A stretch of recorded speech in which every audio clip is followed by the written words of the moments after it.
என்னடா கொத்தடிமைகளா, கதறல் ஓவரா இருக்கு. கீழடிக்கும் திமுகவுக்கும் என்னடா சம்பந்தம்? தமிழர் நாகரிகத்துக்கும் ஓங்கோல் குடும்பம் உங்களுக்கு என்ன சம்பந்தம் இருக்கு சொல்லு பார்ப்போம். மத்திய அரசு கீழடி ஆராய்ச்சி முடிவுகளை வெளியிட மறுக்கிறது.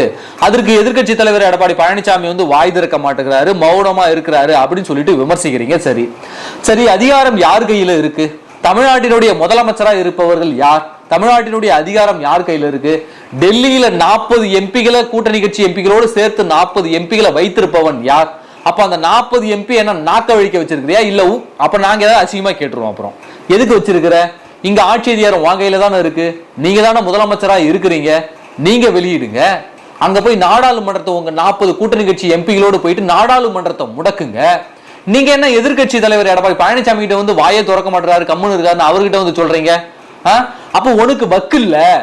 அந்த ஆய்வு முடிவுகளை மத்திய அரசு வெளியிட வைக்க எனக்கு வக்கு இல்ல, எனக்கு தெம்பு இல்ல, நான் ஒரு துப்பு கட்டவன், நான் முதலமைச்சர் ஆவறதுக்கு லாய்க்கு இல்ல அப்படின்னு நீங்க ஒப்புதல் வாக்குமூலம் வெளிப்படையா அறிவிச்சிருங்க. நாங்க ஆட்சிக்கு வந்தோடனே, அதிமுக ஆட்சிக்கு வந்தோடனே எடப்பாடி பழனிசாமி அவர்கள் அவரே வெளியிடுவாரு. மத்திய அரசினுடைய அனுமதி இல்லாமல் கூட அவர் வெளியிடுவாரு. அந்த தைரியமும் தன்னம்பிக்கையும் துணிச்சலும் புரட்சி தமிழர் எடப்பாடி பழனிசாமிக்கு இருக்கு. நீங்க தான் 40 எம்பி வச்சிருக்கீங்கல்ல, என்ன சமோசா திங்கிறதுக்காக வச்சிருக்கீங்க? போய் நாடாளுமன்றத்தை முடக்குங்க. காவிரி விஷயத்துல அதிமுக எம்பிகள் நாடாளுமன்றத்தை முடக்கி ஸ்தம்பிக்க வச்சாங்களா இல்லையா? அந்த மாதிரி போய் அங்க போய் முடக்குங்க. அப்ப அதிகாரம் முழுக்க வாங்கையில வச்சுக்கிட்டு நீ எதிர்கட்சியை பார்த்து குற்றம் சொல்றனா உனக்கு ஆளுறதுக்கு வக்கு இல்ல, உனக்கு தெம்பு இல்ல அப்படின்னு ஒத்துக்கிறியா நீ?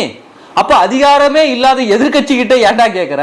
அப்ப ஒன்னால முடியல, அப்ப எடப்பாடி பழனிசாமியால முடியும்னு நீ நம்புற, கரெக்டா? அப்ப ஆளுமை யாரு? சரி, கீழடிக்கு திமுகவுக்கு என்ன சம்பந்தம் சொல்லு பார்ப்போம். இது வரைக்கும் நடந்த அந்த 10 கட்ட ஆய்வுகள்ல 7 கட்ட ஆய்வுகள் அதிமுக ஆட்சியில் நடந்தது. அந்த கீழடிக்கான இடத்தை தேர்வு செய்தது அஇஅதிமுக அரசு, அதற்கு நிதி ஒதுக்கியது அஇஅதிமுக அரசு, அந்த நில உரிமையாளர்களிடமிருந்து நிலத்தை பெற்றது அஇஅதிமுக அரசு, 7 கட்ட அகழ்வாய்வுகளை முடித்தது அஇஅதிமுக அரசு, அந்த கீழடி அருங்காட்சியகம் இருக்குல்ல, அந்த அருங்காட்சியகம் அமைப்பதற்கு நிதி ஒதுக்கியது அஇஅதிமுக அரசு, புரட்சி தமிழர் எடப்பாடியார் அவர்கள். அப்போ எல்லாமே பண்ணது முழுக்க முழுக்க அதிமுக அரசு. திமுக என்ன பண்ணுது? ஆதாரத்தை கொடு. நீ என்ன புடுங்கின சொல்லு, இப்ப சொல்லு பாப்போம். இந்த திமுக கீழடிக்கு என்ன பண்ண சொல்லு பாப்போம். ஸ்டிக்கரை தூக்கிட்டு ஒட்டனதை தவிர வேற என்ன பண்ணிருக்க நீ? சரி, கீழடி எங்கள் தாய்மடி அப்படின்னு இன்னைக்கு திமுக காரன் சொல்றான்ல, அந்த வார்த்தையை திமுக காரன் உபயோகிக்கணும்னா எடப்பாடி பழனிசாமி கிட்ட நீங்க காப்பிரைட் வாங்கணும். ஏன்னா 2019 சிகாகோவில் நடந்த அந்த 10வது தமிழ்ச்சங்கத்துல அங்க கீழடி நம் தாய்மடி அப்படின்னு சொல்லிட்டு தமிழ்நாடு அரசு சார்பில், அஇஅதிமுக அரசு சார்பில் கலந்து கொண்டவர்கள் பேசியிருக்கிறாங்க. அந்த வார்த்தையை உருவாக்கியதே எடப்பாடியாரின் அரசு. அப்ப கீழடி எங்கள் தாய்மடி அப்படின்ற வார்த்தையை உபயோகப்படுத்துவதற்கு அஇஅதிமுக தொண்டர்களுக்கும் அஇஅதிமுக அரசுக்கும் தான் உரிமை இருக்கிறதே தவிர இந்த திமுக காரன் அதை உபயோகப்படுத்தணும்னா எடப்பாடி பழனிசாமி கிட்ட நீங்க காப்பிரைட் வாங்கணும். அப்போ இந்த கீழடிக்கு ஒரு சிறு துருமையும் கிள்ளி போடாத நீங்கள் கீழடியை பற்றி பேசுவதற்கு இந்த திமுக காரனுக்கு என்ன தகுதி இருக்கு?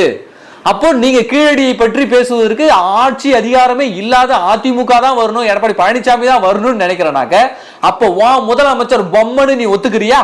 அப்போ வக்கற்றவர்கள் நீங்க அப்படின்னு ஒத்துக்கிறீங்களா? வக்கற்ற அரசு திமுக அரசு நீங்க ஒத்துக்கிறீங்களா? அப்ப அந்த 40 எம்பி நாங்க சமோசா சாப்பிடதான் அனுப்பியிருக்கோம்னு ஒத்துக்கிறீங்களா? அப்ப அதிகாரத்தை முழுக்க கையில வச்சுக்கிட்டு நீ எதிர்கட்சியை கையை காட்டுறனாக்க நீ வக்கற்றவன். அப்போ அந்த வலிமை யாருக்கிட்ட இருக்கு? அந்த கீழடி ஆய்வுகளை வெளியிடுவதற்காக அழுத்தம் கொடுக்க வேண்டிய அந்த வலிமை யாருக்கிட்ட இருக்குனாக்க எடப்பாடி பழனிசாமி கிட்ட இருக்குன்னு சொல்லிட்டு நீயே ஒப்புதல் வாக்குமூலம் கொடுத்துட்ட. அப்படிதான் நாம எடுத்துக்கணும், சரியா? அதனால இந்த திமுக கொத்தடிமைகள் அல்ல கைகள்லாம் கதறுவதை கொஞ்சம் ஓரமா வைங்க. தமிழ்நாட்டு மக்களுக்கு தெரியும் கீழடி நாயகர் யாருன்னா அது எடப்பாடி பழனிசாமி அவர்கள் தான். அஇஅதிமுக தான் அந்த கீழடி தமிழர் நாகரிகத்தை வெளி உலகுக்கு கொண்டு வந்தது, அங்க ஆய்வு நடத்தியது.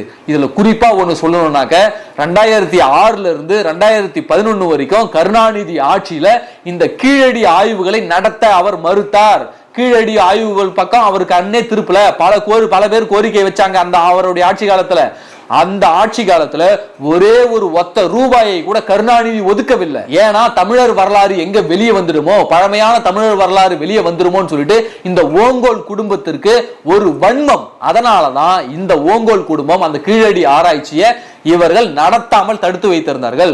இதுவரைக்கும் தமிழ்நாட்டில் 39 தொல்லியல் களங்கள் ஆய்வு நடத்தப்பட்டிருக்கு. அந்த 39 தொல்லியல் களங்கள்ல கிட்டத்தட்ட 33 தொல்லியல் களம் இருக்குல்ல, அந்த 33 தொல்லியல் களங்கள்ல ஆய்வு நடத்துவதற்கு அனுமதித்தது, நிதி கொடுத்தது முழுக்க முழுக்க அஇஅதிமுக தலைமையிலான அரசு.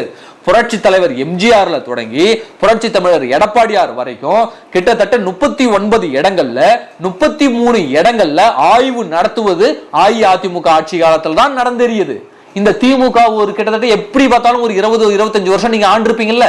இந்த வருஷத்துல உங்கள் ஆட்சியில நடந்த ஆய்வுகள் தொல்லியல் இடங்கள் எத்தனைன்னு பாத்தீங்கன்னா 6 இடம் தான். அப்போ தமிழர் வரலாற்றை வெளிக்கொண்டு வந்தது யார்?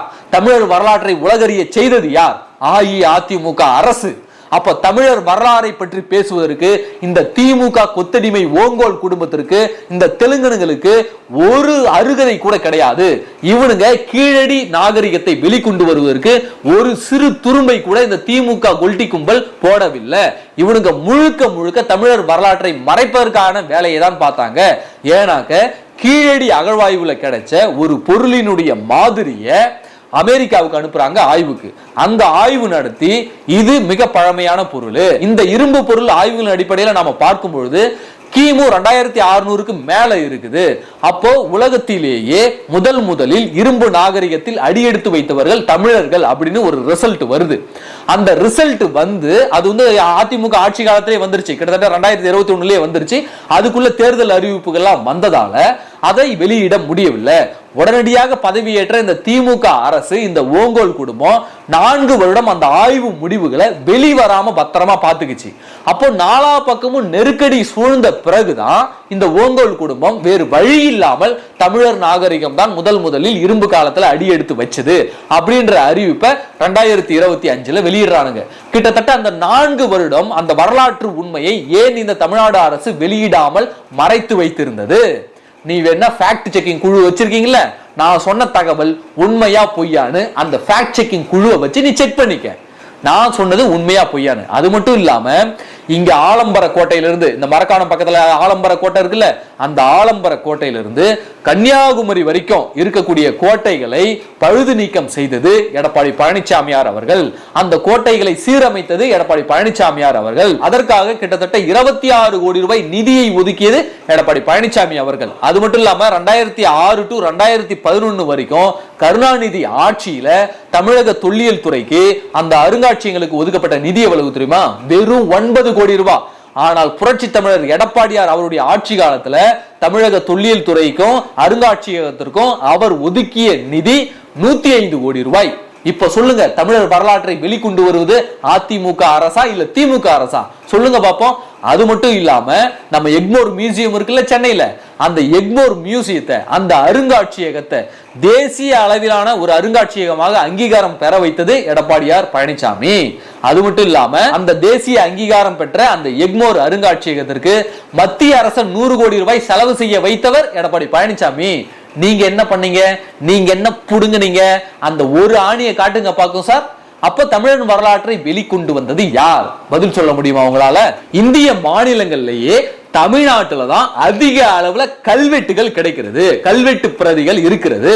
அந்த கல்வெட்டுகளை நம்ம ஆய்வு பண்ணணும், தமிழர் நாகரிகத்தை வெளிக்கொண்டு வரணும், தமிழருடைய வரலாற்றை வெளிக்கொண்டு வரணும்னு சொல்லிட்டு எடப்பாடி பழனிசாமி அவர்கள் ஒரே ஒரு கையெழுத்து, ஒரே ஒரு ஜிஓ பாஸ் பண்ணி கிட்டத்தட்ட 15 வரலாற்று ஆய்வாளர்களை நியமிக்கிறாரு தொல்லியல் துறையில. திமுக அவருடைய ஆட்சி காலத்துல எத்தனை பேரை, எத்தனை ஆய்வாளர்களை நீங்க நியமிச்சீங்க? ஒரே ஒரு கையெழுத்து 15 தொல்லியல் ஆய்வாளர்களை, வரலாற்று ஆய்வாளர்களை நியமிக்கிறாரு. எதுக்காக? தமிழனுடைய வரலாற்றை வெளிக்கொண்டு வருவதற்காக. அப்போ தமிழுடைய வரலாற்றை வெளிக்கொண்டு வருவதற்கு அஇஅதிமுக அரசு அவ்வளவு கஷ்டப்பட்டு இருக்கிறது. எடப்பாடி பழனிசாமி அவர்கள் அவ்வளவு கஷ்டப்பட்டிருக்காரு. ஏன் அவருக்கு அவ்வளவு அக்கறை? ஏன்னா அவர்தான் இந்த மண்ணின் மைந்தன், இந்த மண்ணுக்கு சொந்தக்காரன், பச்சை தமிழன் எடப்பாடி பழனிசாமி. தன்னுடைய வரலாற்றை வெளிக்கொண்டு வருவதற்கு அவ்வளவு உழைத்திருக்கிறார். இந்த திமுக ஓங்கோல் குடும்பம் நீங்க என்ன உழைச்சிருக்கீங்க? முழுக்க முழுக்க தமிழுடைய வரலாற்றை மூடி மறைப்பதிலும் அதனை அழிப்பதிலும் தான் கவனம் செலுத்திருக்கிறீங்களே தவிர நீங்க என்ன நடவடிக்கை எடுத்தீங்க சொல்லுங்க பாப்போம். இதே கீழடிக்கு வாங்க. இந்த கீழடியில நீங்கள் கிள்ளி போட்ட சிறு துரும்பு என்ன?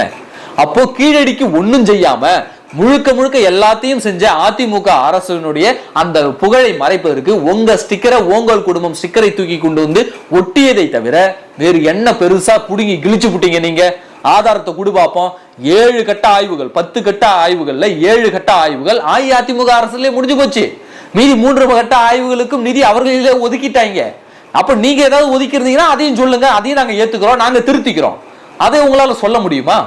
அப்போ தமிழர் வரலாற்றை வெளிக்கொண்டு வருவதற்கு அவ்வளவு கஷ்டப்பட்டு இருக்கு. ஆனா நீங்க போற போக்குல எடப்பாடி பழனிசாமி அவர்களை இவர் எதுவுமே செய்யல, கீழடி ஆய்வு முடிவுகளை வெளியிடுவதற்கு இவர் சிறு கண்டனத்தை கூட தெரிவிக்கல அப்படின்னு நீங்க போற போக்குல சொல்லிட்டு போறீங்க.